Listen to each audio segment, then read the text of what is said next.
Et si aujourd'hui ce n'était plus la France qui contrôlait l'Afrique, mais plutôt certains dirigeants africains qui tiennent Paris sous pression. Et si la France-Afrique était morte, et pour laisser la place à Africa-France, je vais vous parler sans langue de bois de ce livre du journaliste d'investigation français Antoine Glaser qui dérange Paris. Salut chers amis du livre, je suis Yannick Naré, je suis ravi de vous retrouver encore une fois de plus dans cette vidéo pour parler ensemble de livres, d'écriture et d'auteurs. Dans cette vidéo, nous allons décrypter ensemble le livre intitulé Africa France, quand les dirigeants africains deviennent maîtres du jeu, écrit par le journaliste d'investigation français Antoine Glaser et publié en 2014 aux éditions Fayard à Paris. Ce livre vient renverser la perception habituelle sur les rapports entre la France et l'Afrique. Contrairement à l'idée que la France a toujours été dominante dans ses relations avec l'Afrique, ce qu'on a appelé la fameuse France-Afrique, Antoine Glaser constate que les dirigeants africains ont commencé à dicter leurs conditions dans leur rapport avec la France. Et pour illustrer ce nouveau rapport entre la France et l'Afrique, le journaliste ne parle plus de France-Afrique, mais plutôt d'Africa-France. Et justement, quels sont ces dirigeants africains qui sont devenus incontournables du côté de Paris? Et comment ces chefs d'État africains utilisent la diplomatie, l'économie, la géopolitique à leur propre avantage? Voici donc des questions auxquelles nous allons répondre à la lumière de l'opinion de l'auteur dans ce livre. Mais qui est Antoine Glaser? Antoine Glaser est un journaliste d'investigation français. Il est le fondateur et il a été pendant près de 30 ans le rédacteur en chef du journal confidentiel La Lettre du Continent, un journal très lu dans les milieux diplomatiques africains. Avant d'analyser ce que c'est que l'Africa-France, il convient d'abord de passer en revue la France-Afrique. Selon le journaliste Antoine Glaser, la France-Afrique est un concept qui a été popularisé par le président ivoirien Félix Houphouët-Boigny, qui en était aussi le parrain. Selon Antoine Glaser, la France-Afrique est un système structuré d'influence politique, diplomatique, militaire et financière. Nous allons prendre point par point pour analyser les aspects sous lesquels se manifeste la France-Afrique. Et justement, nous allons commencer par le contrôle des matières premières. Et la France exploite les matières premières africaines nécessaires pour le développement de sa propre économie. Et nous avons ainsi le pétrole du Gabon, l'uranium du Niger. Le soutien diplomatique, selon Antoine Glaser, dans les instances internationales comme dans l'instance des Nations Unies, plusieurs pays africains soutenaient systématiquement les positions françaises et cela ajoutait du poids diplomatique à la France sur la scène mondiale. Et nous allons voir dans le jeu des choix des ambassadeurs que Paris n'était pas seulement le seul qui choisissait ses propres ambassadeurs en Afrique. Les dirigeants africains avaient aussi leur mot à dire dans le choix de ces ambassadeurs français en Afrique, justement pour avoir des interlocuteurs privilégiés à Paris.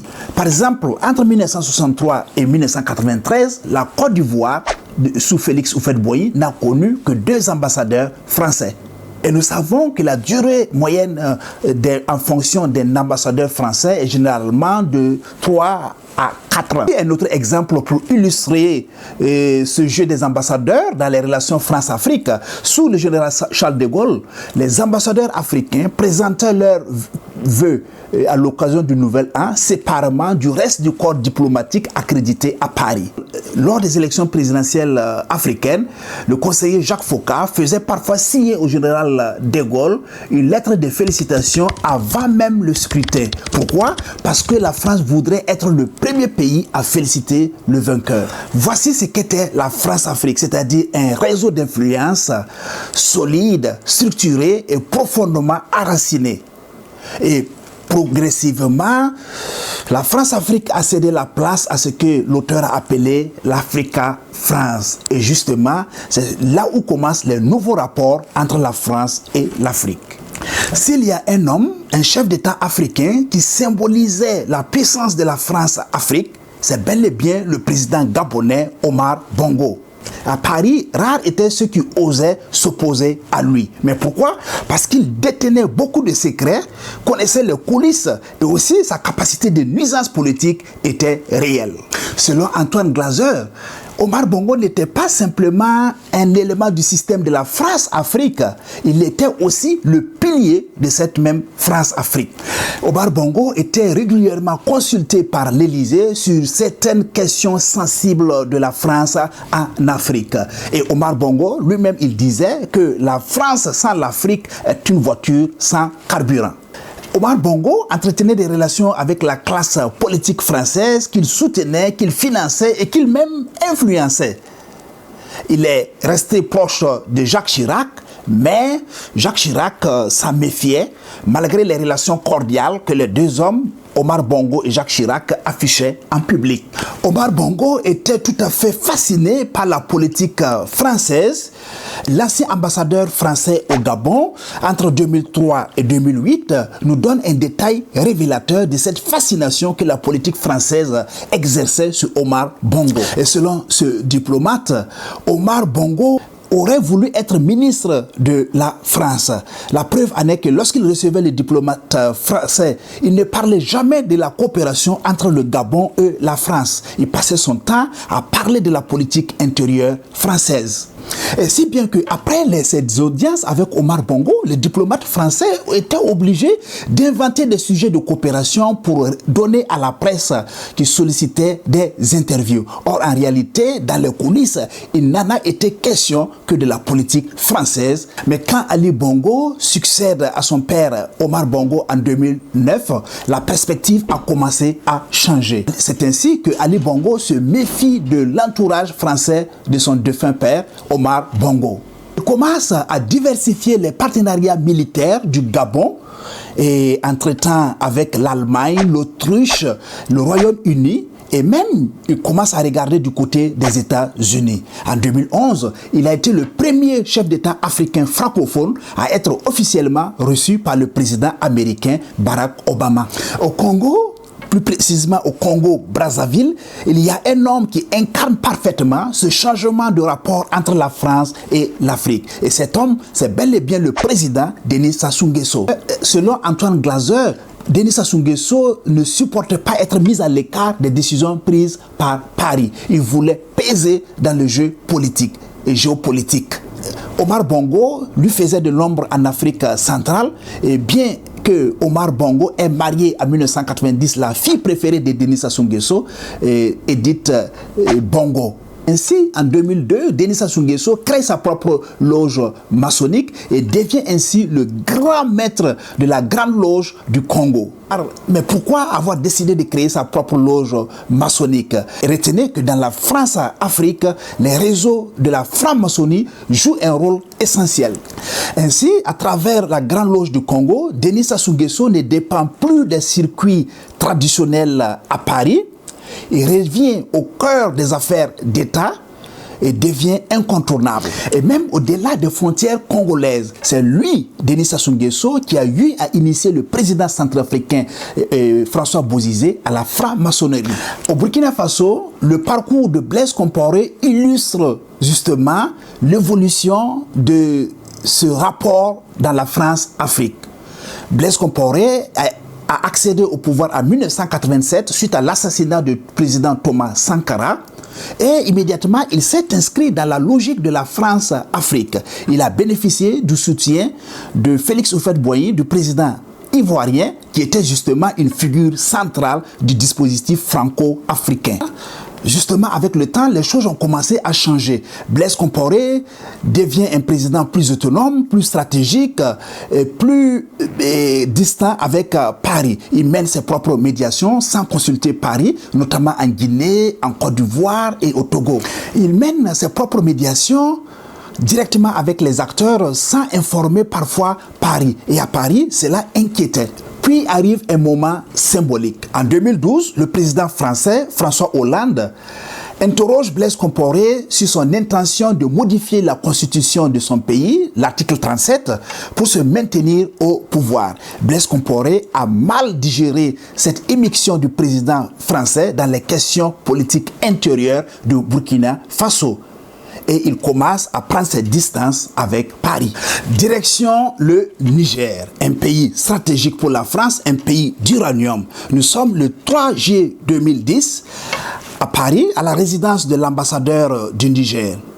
Une scène symbolique 6 jours. Le chef d'escadron nigérien, Salou Djibo, arrivé au pouvoir il y a juste quelques mois, 5 mois à peine, en renversant le président Mamadou Tandja, reçoit la présidente du groupe Areva, Anne Lauvergeon. Pour rappel, Areva exploite l'uranium du Niger depuis les années 60 et le Niger ne reçoit à peine que 20% des recettes d'exploitation. Mais cette fois-ci, le ton change et Salou Djibo adresse un message tout à fait brutal et menaçant à Anne Lauvergeon. Je ne suis pas Tandja, mon pays crève de faim et si vous ne me donnez pas un financement de 20 milliards de francs CFA d'ici au 15 septembre, vous pouvez faire vos valises et vous serez remplacé dès le 17.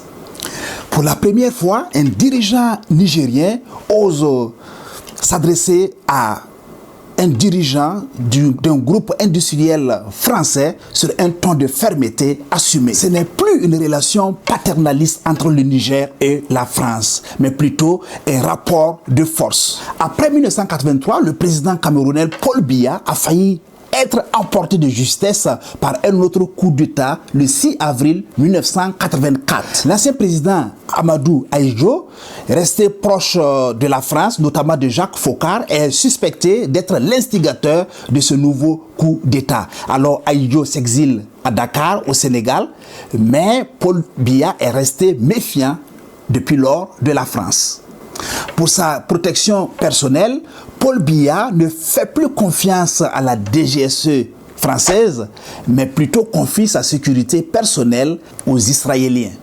Très intéressé par l'ésotérisme, le président Paul Biya s'est laissé influencer par le rabbin Léon Askenazi, qui l'a convaincu que son maintien au pouvoir dépendait de son soutien à Israël au sein des Nations Unies. Et depuis lors, la position officielle du Cameroun est connue, c'est un soutien sans condition à Israël au sein des Nations Unies.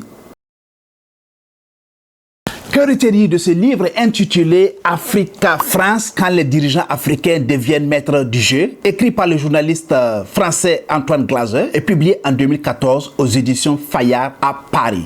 Le livre est rempli de beaucoup d'anecdotes et d'histoires des palais présidentiels africains. Le livre met en lumière une évolution dans les rapports entre les dirigeants français et la France. Et le livre montre comment les dirigeants africains sont devenus plus autonomes et plus influents à Paris, redéfinissant ainsi un nouveau rapport de pouvoir entre Paris et l'Afrique, au-delà du rapport traditionnel de dominance de la France. Et notamment, le nouvel souverainisme qui souffle dans les pays de l'Alliance des États du Sahel vient rappeler encore une fois de plus la volonté des chefs d'État actuels au pouvoir de se séparer de ce lien, de ce cordon ombilical avec la France et de s'afficher en pays souverain sur la scène africaine et mondiale.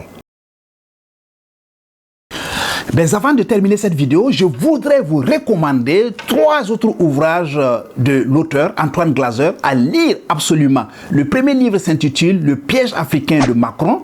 Le deuxième livre intitulé Arrogant comme un Français en Afrique. Nous l'avons décrypté la semaine dernière et vous pouvez retrouver le lien pour visionner cette vidéo.